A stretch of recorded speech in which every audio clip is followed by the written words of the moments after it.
Rain. I can't believe it. We might as well be ducks. We are ducks. Quack, quack, quack.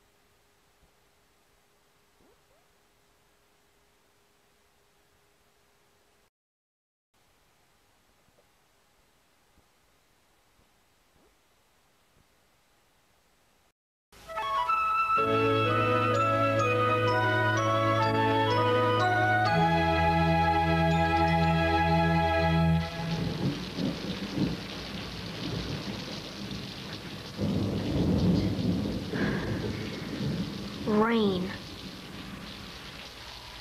I can't believe it. Might as well be ducks. We are ducks. Quack, quack, quack, quack, quack, quack, quack. It's just not fair.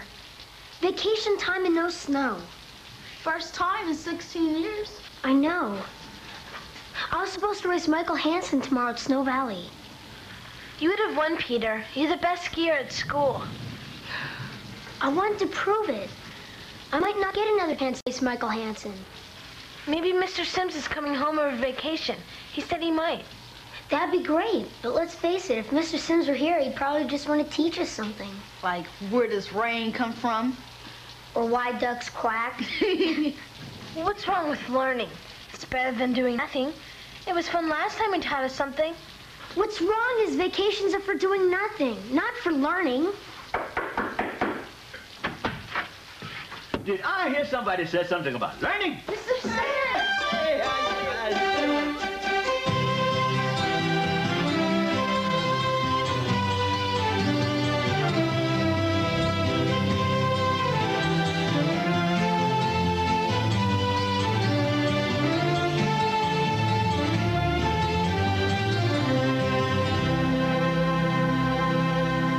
So, what's this about learning?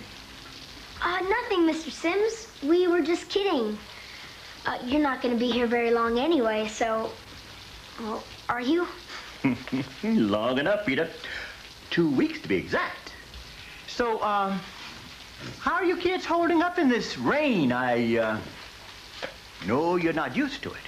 We've run out of things to do, Mr. Sims. It's been raining for a week straight. So you need something to do. Something fun, Mr. Sims. Maybe something where you don't have to think a lot. I've got an idea. Take a look at this. We already know it's not snowing, Mr. Sims. No, I mean this. Riding contest? That's right. I've got a bad feeling about this. Now, wait a minute, Peter. If you could do anything in the world right now, what would it be? I'd race Michael Hansen. You can race Michael Hansen. You can create any world you want in a story. How about you, Thomas? I'd like to be a policeman. That's easy. Eric? Horses, riding a horse. No problem. You see, creative writing means you create anything you want, and it's a lot of fun. It doesn't matter if it's raining outside, inside your mind, and on paper, you're tracking dangerous criminals, or riding championship horses, or racing down treacherous ski slopes. What do you think? I don't know. Did I mention that there's some prize money? Prize money. Now you're talking. All right. I'm not saying I'm going to do it for sure. We know that. Look at all of these stories. Thousands of different worlds and different adventures. Now, over here is my favorite Greek mythology. Is that who I think it is? Thanks. Good luck. Okay, see you later. Michael Hansen? Come on. Excuse me, did he sign up for the writing contest? Yes, he did. I'd like to sign up too, please. Me too, please. Make it 3. All right.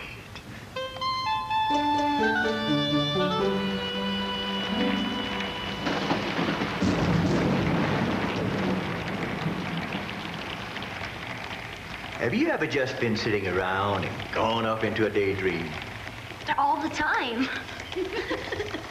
Our minds run pictures. Like there's a little screen right up here. Now, the trick is to take those pictures or daydreams and write them down. You can't write it until you see it up here. And when you write it down, what you write is called prose. Is prose different than poetry, Mr. Sims? Yes, glad you asked. Prose and poetry are quite different. Poetry uses fewer words to create feelings and thoughts. Its form is sometimes influenced by rhyming words or the rhythms of sentences. It looks quite different from prose. Each line is separated from the others. Prose is closer to the way we talk written down. Now, there are two types of prose, fiction and non-fiction. Who knows what the difference is? Well, fiction is something that's made up. So non-fiction must be something that really happened.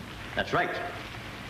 Non-fiction includes essays, themes, and reports. But fiction is what we're going to be writing. So remember this. Even though it's made up, good fiction usually is drawn from the real world around us. Now, there are 3 ways to tell a fictional story. First person, third person, and omniscient, or all-knowing. These are the different points of view which an author can use to help us see the events in a story. Let's listen to a paragraph of Wilson Rawls where the red fern grows and see how it sounds in each style. First, the way Rawls wrote it, in first person. First person means that the story is narrated by a character in the story. Thomas? The fame of my dog spread all over our parts of the Ozarks. They were the best in the country. No other coon hunter came into my grandfather's store with as many pelts as I did. Grandpa never overlooked an opportunity to brag. Good, Thomas. So you see that first-person narration has a main character telling his or her own story. This is a good approach if you want that character's ideas and feelings to control the story. In third person, the main character's story is described by someone outside the story. Aaron, will you read the paragraph which I have rewritten in third person? The fame of Billy's dog spread all over his part of the Ozarks. They were the best in the country. No coon hunter came into his grandfather's store with as many pelts as Billy did. His grandpa never overlooked an opportunity to brag. Good. You see, the narrator is following one character, Billy, as if it's a story that he's heard. Now, omniscient means all-knowing. So, in the following omniscient point of view, the narrator can follow many characters and even relate their different thoughts and feelings. Peter? The fame of Billy's dogs spread all over his part of the Ozarks. He thought they were the best in the country. His grandfather was proud of them too, so he never overlooked an opportunity to brag, especially since he felt he played a big part in getting the dogs. Good. The omniscient narrator can be inside several characters at once. This point of view may not be as realistic as first person or third person, but we do get to know a lot. Now, whatever point of view you choose, it takes practice to make it work. So, we have the style in which we're going to write. Now, we have to think about how to tell our story. What makes a story interesting? Action. Well, there's got to be more to a story than action. A good story needs a good plot. In other words, your main character should have a problem or an obstacle ahead of him. Peter, what would be the obstacle in your story? Michael Hansen. So you could have the problem or conflict in your story be the rivalry between two boys. Yeah, I guess so. I just want to beat him at this writing contest. Okay. Then your plot should have a beginning, a middle that leads up to the climax, or the peak of the action, and a resolution. Now, in the beginning, we meet the main characters and learn about the difficulties that they face. Michael Hansen. Michael Hansen. Sometimes the words don't come very easily. When you get writer's block, relax and take a new course. Remember, you can write about anything you can see in your mind. Michael Hansen? No. Hadley was the fastest and slipperiest pirate to ever sail the seas. His blows were hard and his reflexes were quick. I knew I would have to overcome him if I wanted to reach the Sultan first.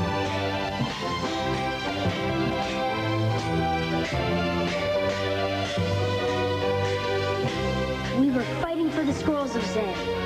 They were for the eyes of the Sultan. Whoever delivered them to him would receive an immense treasure. I could use a treasure. Now, Hadley was gaining on me, pushing me over the side of the ship. After 2 years of fighting, was he finally going to win? I had to keep him from the scrolls.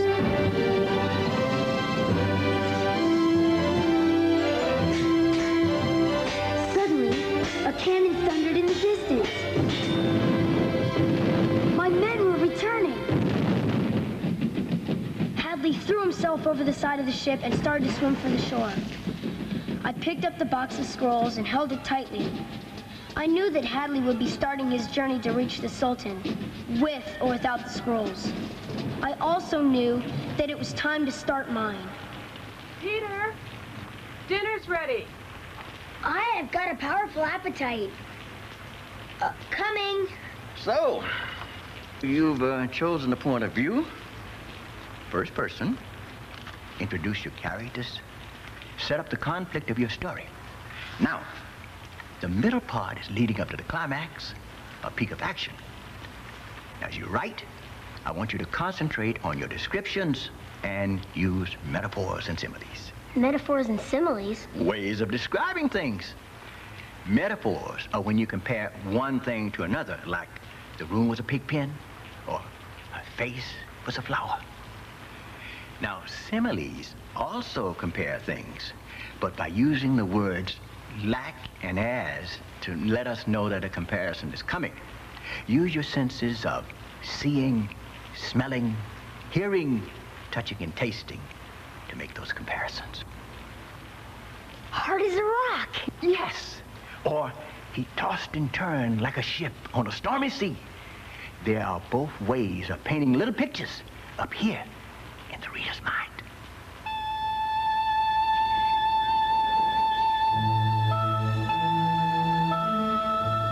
The cliffs seemed to watch over me, like my mother.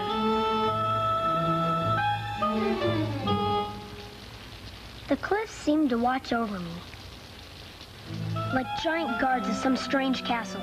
The land was new to me, and my legs felt heavy as anchors. They were used to the sea, not the rocks and trails of shore. I held the box tightly, knowing that the scrolls inside could mean a fortune to me. I headed for the cliffs in the distance.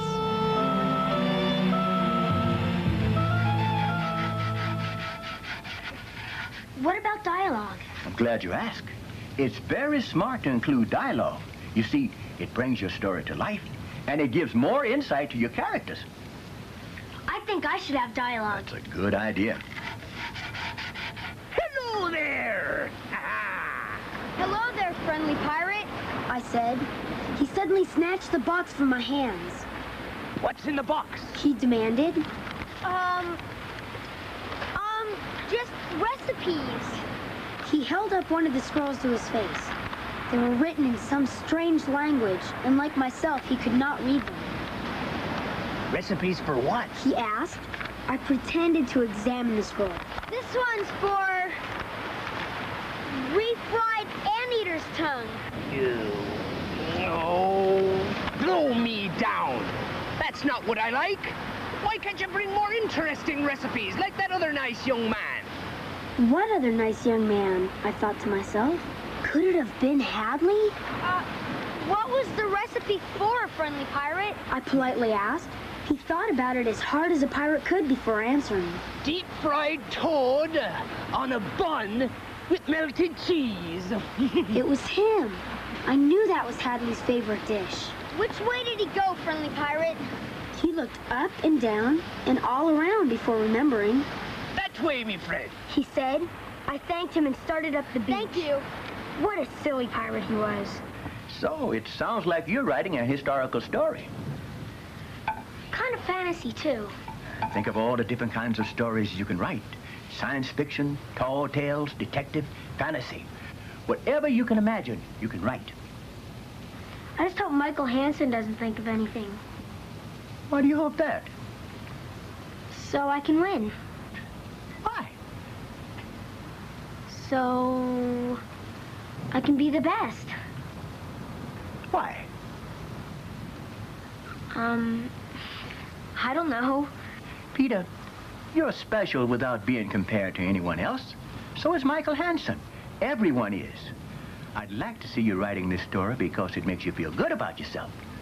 And when you feel good about yourself, winning and losing isn't so important. Know what I mean? I guess so. Good. Let's get back to that story. Now you're building up to the climax. Remember to draw from your own experiences and memories to describe the sensations of smell, touch, taste, sounds, and sight. How far could it be, I wondered to myself. The beach felt like a hostile and lifeless planet. My feet ached and my mouth was as dry as a sack of wheat. But I was lucky. I was alive. I found a skeleton propped up against a cliff. It was sitting there, staring out to sea. Was this unlucky soul also trying to reach the Sultan? I shivered at the thought before heading on. Come in. Do you want to do something? It's not raining so hard. I better finish my story. I'm almost done. Are you winning? What? Against Michael Hansen, are you winning? I'm not sure anymore. Good luck. See you later. Thanks. Bye.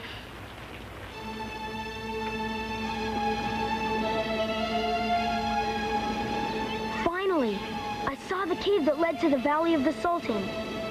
It was no more than a slice in the cliff, but reddish smoke poured slowly from it, and legend said that the smoke came from the Sultan's very own pipe. I left the beach and entered the dark passageway.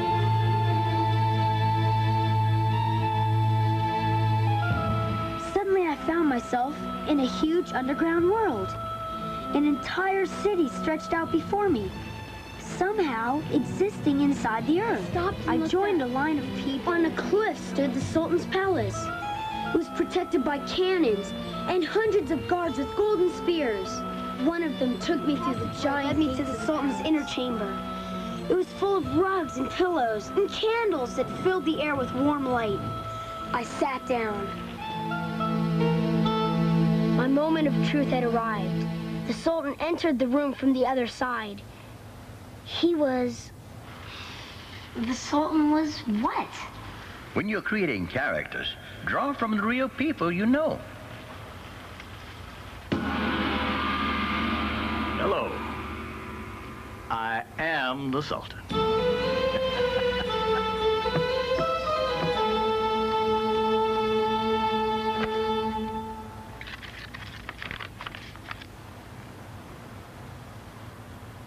These are the scrolls I've been looking for. As you know, they're worth a great deal of money to me. I have heard, O Sultan. But tell me, did you come alone? Why do you ask?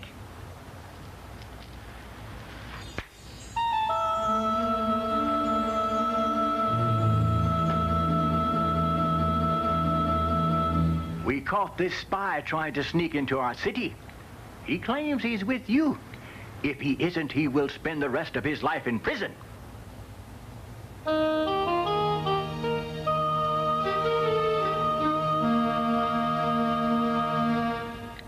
Well?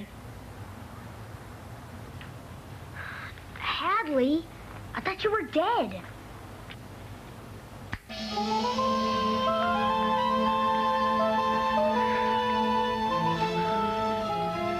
Now the two of you may share the great reward I offer. but it's getting late, and I would like to share something with you. These were stolen from me many years ago. As you know, they are the only copies in the world. Tonight, we shall dine like you never imagined possible. Tell the cook that the sacred recipes have been recovered. Yes, soldier. And tonight, yes, tonight, let it be my favorite. Fried toad on a bun with melted cheese.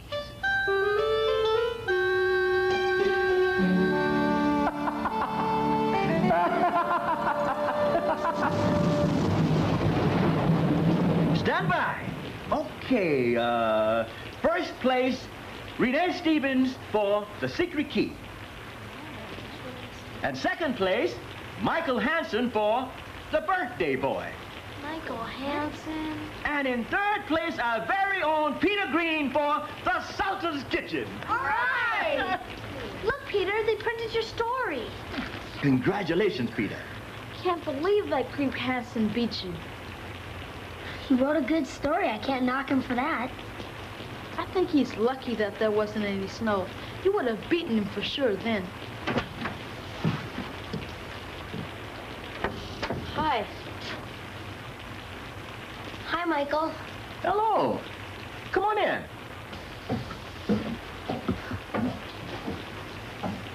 I'm glad you came over. Your story made me think how crazy it is that we don't even talk to each other. Well, my story's about us. I thought it was. I liked it a lot. Well, thanks. I haven't gotten to read yours yet, but I will tomorrow. Good. Something weird is happening. What? Shh! Listen! Do you not hear what I don't hear? No rain! Come on! Hurry! Run! All right. I guess they'll be opening the mountain soon. If it keeps snowing like this. Hey, want to go for a few runs together? Sure, that sounds great. Good.